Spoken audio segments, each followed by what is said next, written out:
Public schools demonstrate their priorities as a drag queen is set to host an online homeschool event for kids. Unreality TV for toddlers. I'm Dr. Duke, she's Katie, and this is the Dr. Duke Show.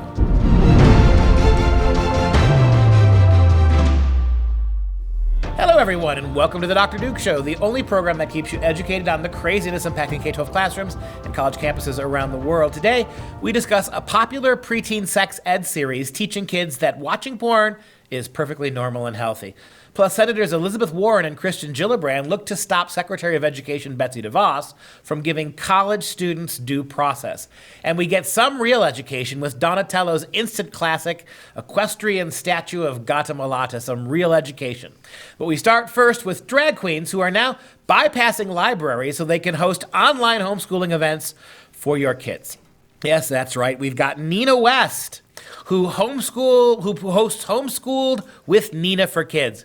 So this is the natural evolution, right? Moms actually have to lift and carry their kids to public libraries. Why not bring the drag queen right into your living room? Because that's what education's all about in this day and age.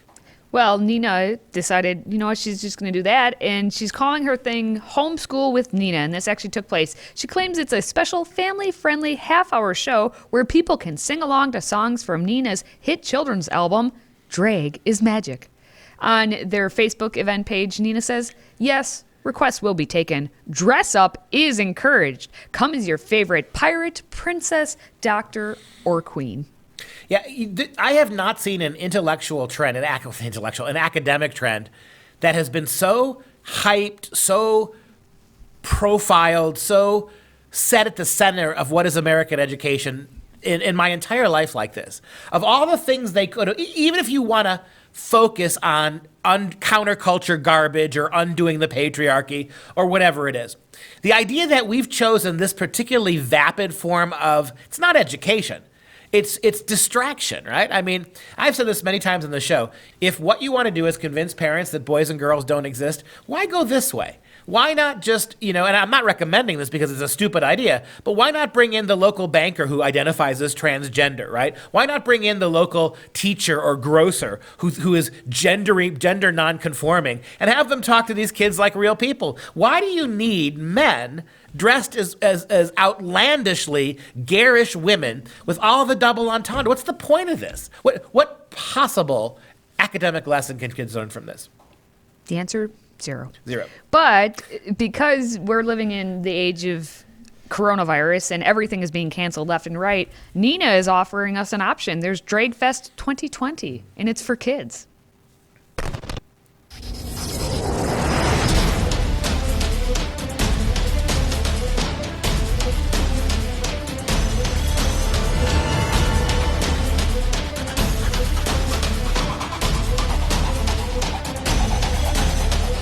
So I don't know if you had a chance. Those faces and names went by pretty fast. Thankfully. Some of them were pretty crazy. Jiggly Caliente. Ole.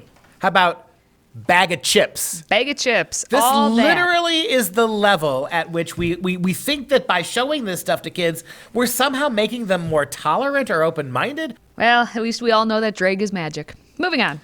We're going to take a look at more things that you can have your kids watch online because, again, they're stuck at home. They can't go to school. We have another Amaze story. We talked about them last week. They are a sex ed video series, and they've been releasing all these, watch at home, mom and dad, with your children or without them, these sex ed videos that are supposed to be educational, and yet they're not. They just sent an email to their subscribers because of what's happening. They said, in light of COVID-19, we're rolling out an at-home sex ed series via our Facebook page. Every weekday, we'll share helpful videos, infographics, and resources to help spark important conversations at home.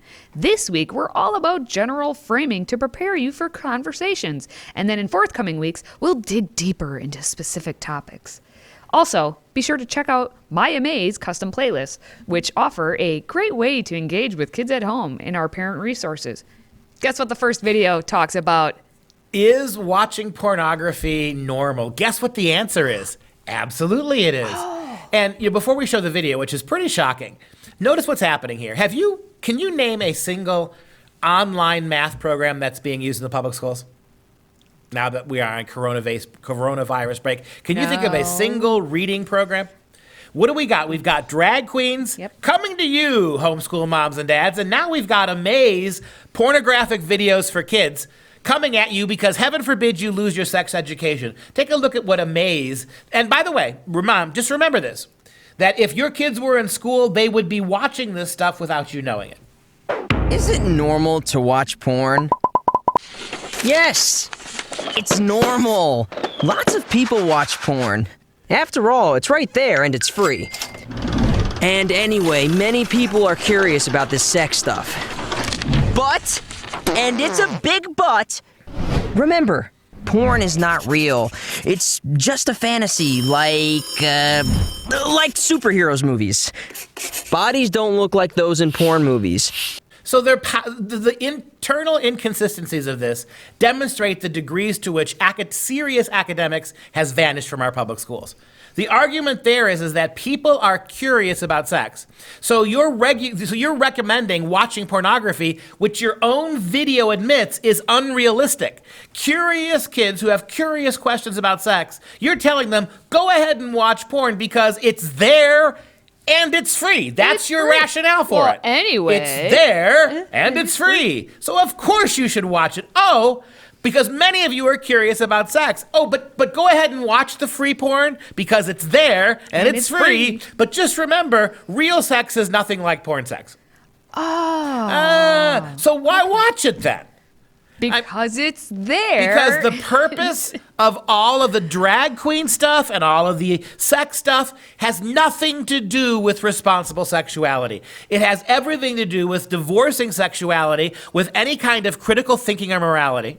And let's remind everyone that Amaze is intended for 10-year-olds. 10-year-olds. We're not talking about seniors in high school going off to college, almost adults. 10-year-olds. And they also claim themselves to be honest sex education. Massachusetts Family Institute said, is this what Amaze.org considers honest sex education? Where's the education? Telling kids that it's perfectly normal to watch porn doesn't sound medically accurate or age appropriate to me, and researchers agree. Studies have shown that porn is highly addictive and has negative and detrimental effects on the brain and behaviors of youth. That's factually honest sex education right there. We can't. You know what else is sexually honest? To point out the exploitative nature of the porn industry. Absolutely. You know what else is you would think that's what liberals would care about. How about women? The subjection of the objectification and the subjectivizing of women in pornographic videos. How about that? Oh, all we get is superheroes, right? So women don't look like superheroes. Just remember that the next time you're watching porn, and all will be well. Just realize, watch hours and hours of this stuff, but just realize that it's not real. Well, some of those same type of women who talk about the objectification of women tend to be our Democratic senators. And right now, because of the coronavirus and everything going on, we have 3 Democratic senators, all female, who are using this time to stop our Education Secretary, Betsy DeVos, from giving due process on the college campus. So we have 3 senators. We're talking about Elizabeth Warren, Kirsten Gillibrand, and Patty Murray. They wrote a letter to Education Secretary Betsy DeVos, an open letter, demanding that the new Title IX regulations that change the way schools adjudicate claims of sexual misconduct, they are saying they want it to be changed because they're pushing their own agenda. They don't want our college students to be given any due process. And those college students tend to be the males who are accused. Let's be clear, it's boys. We don't want college men to have the protections of due process. Not only do women accusers get due process, they get extra. They get incredible process, right? They get pre and post process in this, right? Their accusations, according to the Dear Letter, goes all the way back to the troublemaker Obama. It is Dear Colleague letter, right? About Title IX, where they relaxed the standards in colleges where what women could accuse and how men can defend themselves. So colleges all across the country now, whenever women, and we're talking about girls who are claiming rape months and sometimes years after the consensual sexual act occurred. And the schools are going to great lengths to keep information away from the boys, to not let the boys confront their accuser, to not let the boys' lawyers to have the basic details of the facts of the case. Betsy DeVos rolled this back, although with not near enough vehemence. It's one thing for Betsy DeVos to say we will no longer do this. If she would actually what she should do is say, if the Department of Justice, Department of Education, if we find you guilty of actively denying due process to anybody, male or female, the Department of Justice will be paying your college a visit. All she did was rescind them. You don't need these three senators, these female liberal senators, who are literally writing DeVos to say, in this time of coronavirus, we don't want to give men extra due process. Coronavirus means you can't let men examine the evidence against them or have their lawyers cross-examine their accusers because of coronavirus.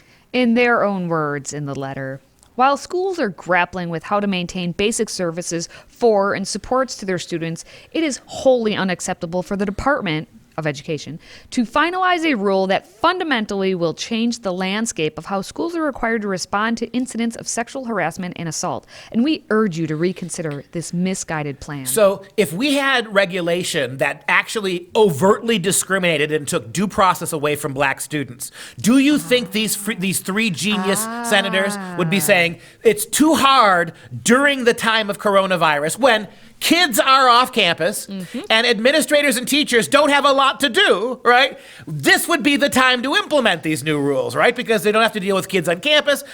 I assume no one's getting raped on college campuses because no one's on college campuses. If these were actually regulations that discriminated against women or minorities, they would be shouting from the rooftops that it has to be changed at once. But because they disparately impact men, and oftentimes white cisgendered men, you cannot use this downtime to enact this. You have to prolong the discriminatory practices of the Obama administration and not change them. This seriously is what your female senators are arguing. And I'm going to throw a little statistic at you because it's a good one. So because currently these males, it tends to be males we're talking about. Almost always, have not been able to clear their name. The only way they can clear their name because they don't have the due process is to sue them. And when they do sue, what happens? Well, okay. They almost always win. You're just breaking into my statistics here. Sorry. Like a male. All right. So mansplaining. You are mansplaining. So we know that it's very expensive. Yep. As you know. You're well aware of how lawsuits work and how expensive it is. There have been more than 600 lawsuits alleging Title IX violations by these accused, mostly males, since the Obama administration, and how the Dear Colleague letter went. To date, more than 200 of these court rulings have favored the accused students, and the other ones are still going on. If you're looking at over a third of them already are showing to be completely bogus, you have a huge issue on your hands. In almost every instance, when it finally and expensively spills out into the courts slap it right down. And oftentimes, what do the boys get for their trouble? They don't even necessarily get their apology. They don't even get that. They don't get an apology. They don't get the cost of their legal team paid for. They might grudgingly be allowed back in school. They might grudgingly be given their diplomas. But that's the thing that's so frustrating about this, is even when they win, it's a hollow victory. And now you've literally got people like Elizabeth Warren screaming that in this time of inaction and empty campuses, this is not the time for university administrators to actually fix this broken problem. All right. It's time for some real education.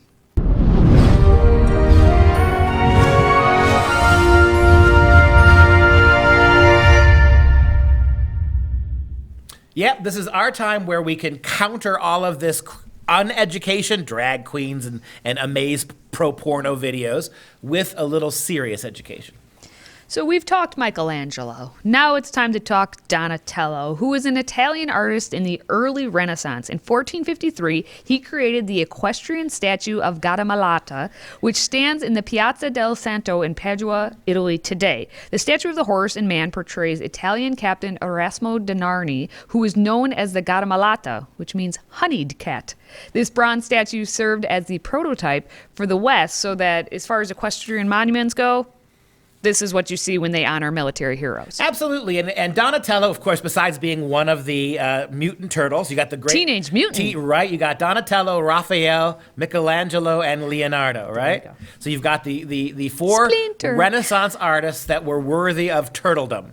He's one of them. And of the four of them, Donatello is perhaps the least familiar to Western audiences. And it's a shame. He worked a generation before Leonardo and Michelangelo, so he comes a little bit earlier. And that makes his genius all the more profound, because in many ways, Michelangelo and Leonardo and other painters of the High Renaissance, they based what they were doing on the initiatives that were started by Donatello. And one of the things he did was to really put sculpture back on the map, right, in Western culture. And this is a pretty big deal. If you take a look at the picture, Mike, that is the statue Katie mentioned by Donatello, 1453. It is located in the Piazza del Santo in Padua, Italy. Padua was a part of Italy that had been owned by the Venetian Empire, so that's why Venice factors in here pretty highly.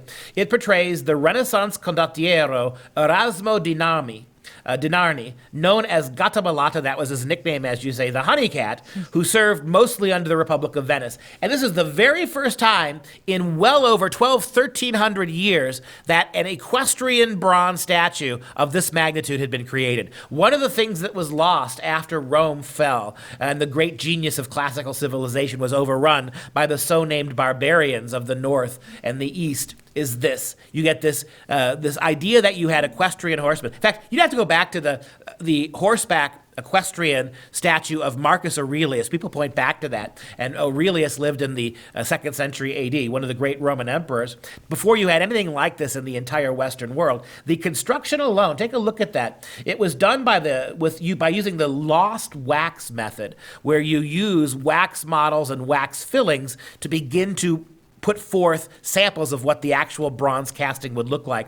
And in this one, unlike a lot of classical sculpture from Greece and Rome, notice how the rider, the Erasmo, who's being honored here, is not really bigger than the horse. Oftentimes in classical Greek and Roman equestrian statues, Roman in particular, though they will overemphasize the rider because of his particular military or political importance. Here, Donatello does a remarkable thing. He creates both the horse and the man to human scale. Again, for this not having been done for about 1,300 years, it is staggering that he was able to do this. In fact, at one point, the great Leonardo himself was actually called upon to create the largest bronze horse that anyone had ever made. And he went through extensive numbers we have his cartoon drawings, we have some of his plans for that model, but Da Vinci himself, as far as we know, was not really able to build it.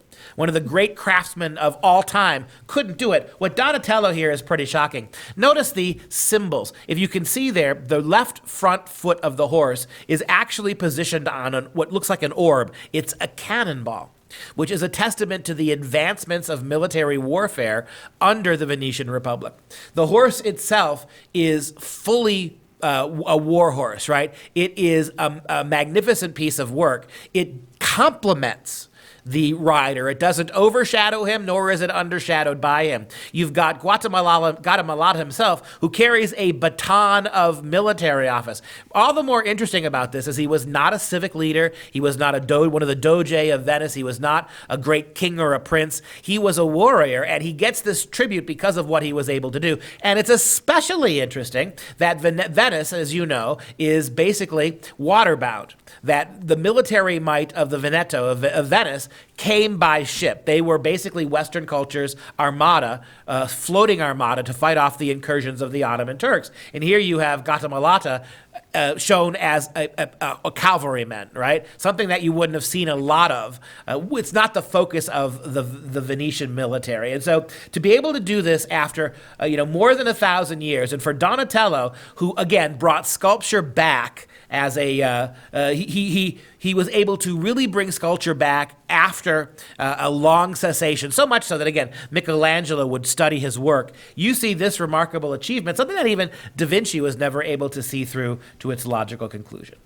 All right, that's going to wrap up this Wednesday. For those of you with kids, just a reminder that Freedom Project Media is releasing 2 daily animated education videos with absolutely no sex in them, by the way, on our Facebook page. We highlight a new American president every day at 10 a.m. Central Time and one of the 56 signers of the Declaration of Independence at 2 p.m. So gather the kids and do a little homeschooling, sans drag queens, with Freedom Project.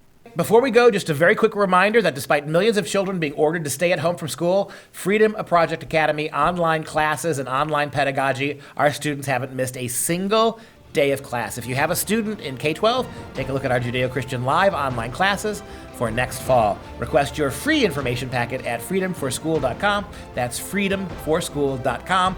For Freedom Project, I'm Dr. Duke and she's Katie. Until next time, stay educated, my friends, and refer to your kids at least once a day as Honeycat, Gata Malata.